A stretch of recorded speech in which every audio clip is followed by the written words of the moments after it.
देखिए,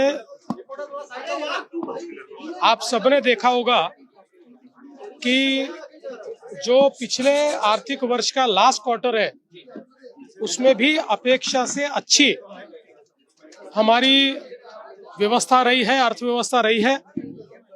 और जिसके कारण हम लोगों ने जिस प्रकार से अपेक्षित किया था उससे भी अच्छा ग्रोथ रेट हमको एक प्रकार से देखने को मिला है।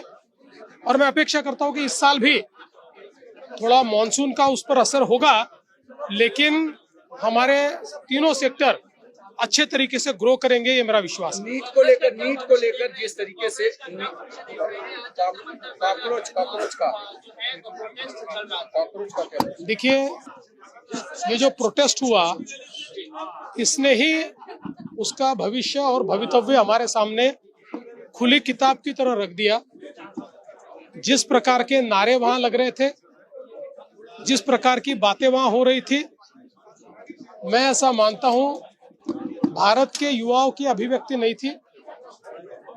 इस देश में कुछ लोग भारत रत्न डॉक्टर बाबा साहेब अम्बेडकर जी का संविधान दिखाते हैं और उल्टा बर्ताव करते हैं। उसी संविधान ने तैयार की हुई इंस्टीट्यूशंस को, संस्थाओं को नकारते हैं और अराजकता फैले इसकी कामना करते हैं। ऐसे इरादे कभी सफल नहीं हो सकते। और मुझे लगता है कि आज जो भी वहां पर हुआ उसमें से ये सारी बातें सामने आई है। आज खरं म्हणजे आपण सर्वांनीच जंतर मंतरला बघितलं, ज्या प्रकारे त्या ठिकाणी भाषणं झाली, नारे लागले, वक्तव्य झाली, त्यातनं एक गोष्ट लक्षात आली, भारताच्या युवांची अभिव्यक्ती नाहीये, तर अराजकता पसरवण्याच्या मानसिकतेची अभिव्यक्ती आपल्याला पाहायला मिळाली।